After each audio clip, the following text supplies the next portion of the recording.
Spieltag Nummer 12 beginnt mit dem Aufsteigerduell zwischen St. Pauli und Kiel. Ich nehme das Ganze hier schon an einem Dienstag auf, also international. Weiß ich noch nicht, wie die ganzen Teams abgeschnitten haben. Geht die Woche leider bei mir nicht anders, deswegen schon so früh. Also St. Pauli gegen Kiel. Ja, St. Pauli, die haben bei Borussia Mönchengladbach verloren. 2:0, die stehen auch weiterhin unten drinne, kommen nicht so richtig in Tritt. Genauso wie Holstein Kiel, die haben zu Hause gegen Mainz mit 0:3 verloren. Also es erwartet uns sicherlich ein spannendes Duell. Beide müssen gewinnen, beide müssen da irgendwie unten raus oder wollen unten raus. Ja, beide wollen nicht gleich wieder nach unten. Wobei das bei Kiel wahrscheinlicher ist als bei St. Pauli, finde ich persönlich.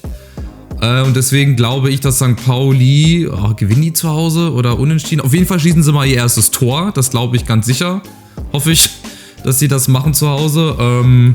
Ich mache ein knappes 2:1. Ich sehe St. Pauli ein bisschen stärker als Kiel, wobei ich Kiel auch nicht unterschätzen möchte, gar keine Frage.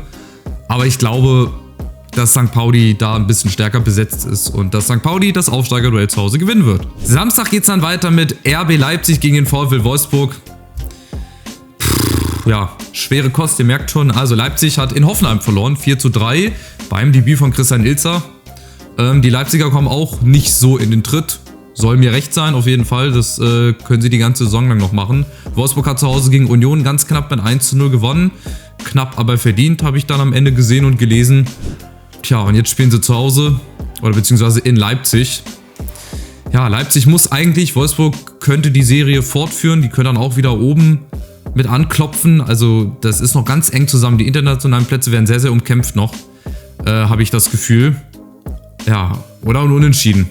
Leipzig-Wolfsburg unentschieden, weiß ich nicht, das hört sich für mich nicht gut an oder nicht realistisch. Ich mache mal auch hier einen knappen Sieg für die Leipziger, ein 1:0, weil wie gesagt, die sind auch nicht so richtig in Tritt, je nachdem wie sie jetzt unter der Woche in der Champions League spielen gegen Inter Mailand spielen sie, glaube ich, steht Marco Rose auch so ein bisschen unter Druck. Da läuft es auch sportlich gesehen nicht so. Wie gesagt, soll mir recht sein. Das dürfen sie gerne bis zu Saisonende durchziehen. Der VfL Wolfsburg natürlich auch, aber in dem Fall werde ich mal Leipzig auf ein knappes 1:0 tippen. Nächstes Duell, Augsburg gegen Bochum. Das hört sich auch nach Abstiegskampf an. Die Augsburger in München verloren mit 3:0. Gut, 2 Elfmeter von Harry Kane. Und dann das dritte Tor von ihm, das war, glaube ich, technisch und artistisch gesehen richtig schön, wie er mit dem rechten Fuß da das Bundesliga-Logo nachmacht und dann mit dem Kopf dann einfach über die Linie drückt. Bochum, die haben unter Neutrainer Dieter Hecking in Stuttgart verloren mit 2:0, auch knapp. Knapper, als ich es am Ende gedacht hätte. Ich hätte da locker ein 3 oder ein 4:0 für den VfB gemacht, aber die haben nicht gut, die haben gut mitgespielt, aber halt dann am Ende entscheidend Fehler gemacht. Und da ist halt auch die Frage nach wie vor beim VfL Bochum, ob das von der Qualität her über eine ganze Saison gesehen reicht, um die Klasse zu halten, um wirklich mal mindestens 2 Mannschaften hinter sich zu lassen. Das wären momentan, glaube ich, Kiel und St. Pauli. Die sind, glaube ich, St. Pauli ist, glaube ich, drittletzter. Bochum ist vorletzter und Kiel ist letzter. So war das, glaube ich, oder ist Bochum letzter? Bochum ist letzter, genau. Und Kiel 17., St. Pauli 16., so war das. Und da die Augsburger ziemlich heimstark sind, die Bochumer sich jetzt aber auch gefangen haben, werde ich da mal unentschieden tippen. Ich mache mal ein 1:1, da werden nicht viele Tore fallen. Wahrscheinlich wird es das torreichste Spiel des Spieltags, wenn ich das wieder so tippe. Aber ich habe so das Gefühl, Augsburg-Bochum, das wird so ein Abnutzungskampf. Von daher ein 1:1 aus meiner Sicht. Union gegen Leverkusen, dann das nächste Spiel. Berlin, gerade gesagt, in Wolfsburg mit 1:0 ganz knapp verloren. Da gab es ja vor der Partie auch wieder irgendwelche Auseinandersetzungen mit der Polizei. Wahrscheinlich total unnötig, so wie ich das gesehen habe und auch gelesen habe.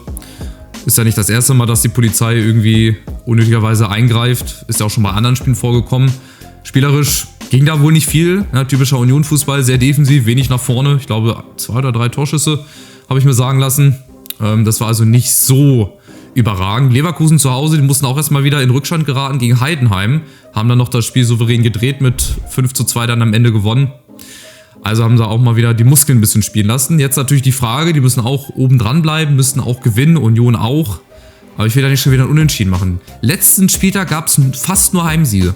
Es gab nur eine Auswärtssiege, ansonsten gab es nur Heimsiege. Hättest du das mal gewettet oder getippt? Aber kannst du natürlich vorher nicht ahnen, ne? Diesen Spieltag bin ich mir schon wieder nicht so sicher, dass hier jede Heimmannschaft gewinnt. Und ich glaube auch hier nicht. Ich mache mal hier meinen ersten Auswärtssieg, sehe ich gerade. Ganz knapp. 1:2, 1:3. Ich mache mal ein 1:3. Ja, Leverkusen kann auch auswärts 3, 4 Tore schießen, das ist überhaupt gar kein Problem. Union zu Hause ist immer, sehr unangenehm zu bespielen. Ja, die Eintracht hat es auch am eigenen Leib erfahren. Aber ich würde Leverkusen auf einen 3:1 Sieg tippen. Weiter geht's dann mit dem SC Freiburg gegen Borussia Mönchengladbach. Die Freiburger, die haben in Dortmund eine richtige Reise bekommen. 2 Platzverweise, doppelt so viele Gegentore, also 4:0. Freiburg hat seit 2001 in Dortmund nichts mehr geholt, beziehungsweise auch nicht gewonnen. Oder ging es da um Remis oder um die Punkte oder generell Niederlagen? Ich glaube, die haben seit 2001 jedes Spiel verloren.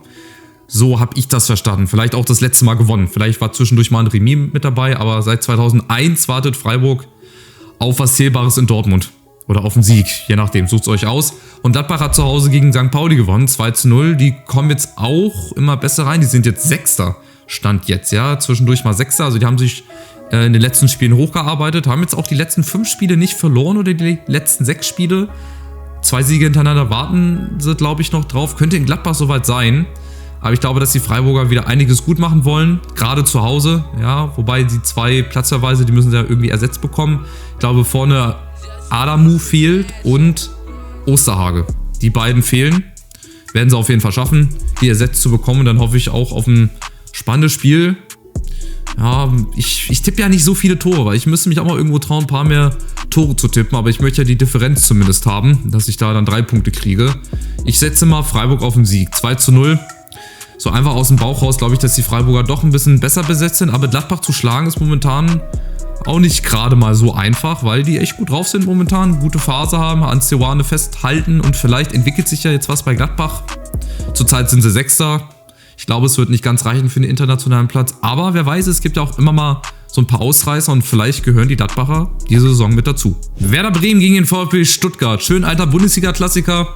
Bremer haben in Frankfurt verloren. Auch ganz knapp, 1:0, haben auch richtig gut mitgespielt eigentlich. Erste Halbzeit war Frankfurt schon, ja, nicht drückend überlegen, aber hatten schon mehr Chancen. Bremen aber auch immer im Spiel und besonders auch in Halbzeit 2 waren sie immer gefährlich vom Tor. 1-2 Mal musste Kevin Trapp da dann einschreiten, also haben gut gespielt, die Bremer. Also GG nochmal an der Stelle, die werden auf jeden Fall auch ihren Weg machen. Stuttgart zu Hause hat Bochum geschlagen, 2:0, standesgemäß, hätte damit 1-2 Toren mehr gerechnet, aber ja, haben gewonnen immerhin. Und jetzt ist die Frage, setzen sie es fort? Holt Bremen zu Hause was gegen den VfB oder ist das nächste Unentschieden? Beziehungsweise das heißt das zweite Unentschieden wäre das. Ich glaube, ich würde da fast schon auf ein Unentschieden gehen, obwohl ich mir da auch nicht sicher bin. Ich hatte erst den VfB so Bauchgefühl als Sieger, aber ich gehe dann doch mit dem Unentschieden. Ich mache mal hier ein 2:2. Es könnte ruhig ein sehr torreiches Unentschieden werden. Dann würde ich 4 Punkte kriegen, wenn es so ausgehen würde. Ich habe aber das im Gefühl, dass der VfB das macht. Aber ich lasse es mal beim 2:2. Am Ende bist du immer schlauer. Das ist so. Es ist bei jedem Tipp so. Dann kommen wir zum deutschen Klassiker. Borussia Dortmund gegen den FC Bayern. Es ist soweit, 12. Spieltag. Die Dortmunder und die Bayern beide gewonnen. Dortmund zu Hause gegen Freiburg mit 4:0. Die haben also gleich das zweite Heimspiel hintereinander. Haben offenbar in der Länderspielpause an sich gearbeitet. Sah sehr gut aus. Vorne mit Daniel Mahlen dann, weil Guirassy kurzfristig ausgefallen ist. Und die Bayern auf der anderen Seite 3:0 gegen Augsburg zu Hause. Haben wir ja schon oft drüber gesprochen hier, ne? Dass sie sehr konstant spielen. Hohes Pressing. Und haben halt einfach einen guten Lauf. Sind im Flow, wie man so gerne sagt. Und von daher wird das auch diese Saison ein richtig, ja, spannendes Spiel nicht. Letztes Jahr hat Bayern, glaube ich, klar und deutlich in Dortmund gewonnen. Dieses Jahr ist es auch ganz schwer zu sagen. Also es hängt auch immer so ein bisschen von den Dortmundern ab. Also die Bayern werden gut spielen, da gehe ich von aus. Aber die Form der Dortmunder ist immer entscheidend. Wenn die so spielen wie gegen Freiburg, wenn die auch ihr Champions League-Gesicht zeigen teilweise, außer das in Madrid, zweite Halbzeit, dann wird das, wie gesagt, wie es der Name schon sagt, der deutsche Klassiker. Dann wird das wieder ein richtig gutes Spiel. Tja, was machen wir? Aus Sicht von der Eintracht würde ich mir natürlich wünschen, wenn die Bayern verlieren, dass die Eintracht mit einem Sieg, wenn sie überhaupt in Heidenheim gewinnen sollten, wieder rankommen. Tja, ich würde die Bayern auf Sieg tippen. Ich würde das einfach machen. Vom Gefühl her, ich würde mir natürlich wünschen, wenn die Dortmunder gewinnen, gar keine Frage. Schon alleine aufgrund der Tabellensituation. Ich mache hier einfach mal ein 3:2 für Bayern. Ich kann das überhaupt nicht sagen. Wie gesagt, es hängt von den Dortmundern ab. Wenn die auch eine gute Leistung zeigen, so wie zu Hause gegen Freiburg und nicht so spielen wie in Wolfsburg oder wie in Mainz, dann können die auch sicherlich die Bayern schlagen, gar keine Frage. Aber da muss schon ganz viel zusammenkommen. Aber lassen wir uns mal überraschen.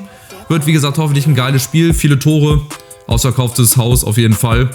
Und dann lassen wir uns mal überraschen, ob es die Dortmunder zu Hause mal wieder schaffen, die Bayern zu schlagen oder halt die Bayern wieder als Sieger vom Feld gehen. Am ersten Advent spielt dann unter anderem noch Mainz gegen Hoffenheim um 15:30 Uhr. Mainz hat bei Holstein Kiel gewonnen, ganz souverän, auch mit 3:0. Die steigen auch immer weiter nach oben in der Tabelle. Das ist, wie gesagt, noch ganz eng zusammen. Da hat, glaube ich, der 13. oder der 14. auch nur 2-3 Punkte Rückstand auf die internationalen Plätze. Also so ähnlich wie in der zweiten Liga, wo ja auch die halbe Liga nur 2-3 Punkte auseinander ist. Das ist ziemlich geil. Und das ist das, was wir wollen. Ziemlich spannend bis zum Schluss, wenn noch 5-6 Mannschaften aufsteigen können. Wäre ja genauso hier in der Bundesliga mal geil. Wenn 3-4 Mannschaften noch um die Meisterschaft mitspielen, die Hälfte der Liga noch international spielen kann, das wäre ja ziemlich cool. Mal gucken, ob die Mainzer und vor allem auch die Hoffenheimer dazugehören. Die haben Leipzig zu Hause geschlagen mit ihrem neuen Trainer Christian Ilzer. Verrücktes Spiel, 4:3. Das habe ich gelesen letztens in Tweet, da sind mehr Tore gefallen, als Zuschauer da waren. Ich meine, das ist nicht von der Hand zu weisen, dass in Hoffenheim selten das Stadion ausverkauft ist oder auch in Leipzig oder auch bei anderen Vereinen, Wolfsburg, Leipzig. Es ist halt nun mal so. Es ist ja nicht von der Hand zu weisen. Ja, also selbst die Fans der gerade genannten Vereine, glaube ich, haben da wenig entgegenzusetzen. Naja, beschäftigen wir uns nicht damit, beschäftigen wir uns mit Mainz gegen Hoffenheim. Da würde ich mit Hoffenheim tatsächlich mitgehen. Ich glaube, dass Christian Ilzer den Nerv getroffen hat da von der Mannschaft, die natürlich gewonnen haben, weil es das erste Spiel des neuen Trainers war. Aber in Mainz ist auch halt nicht einfach zu gewinnen. Schreit nach einem Unentschieden, aber ich mache mal einen Auswärtssieg. Warum auch immer. Ich würde jetzt einfach mal tippen. Werde ich wahrscheinlich voll mit auf die Schnauze fallen. Knappes 2:1. Damit wäre Hoffenheim wieder in der Spur. Mainz würde einen kleinen Dämpfer bekommen, aber ist halt, wie gesagt, auch teilweise so ein bisschen aus dem Bauch raus. Und der Form ist halber wegen, ne, weil Hoffenheim jetzt zu Hause gewonnen hat. Neuer Trainer. Schwung nehmen sie mit. So ist der Plan.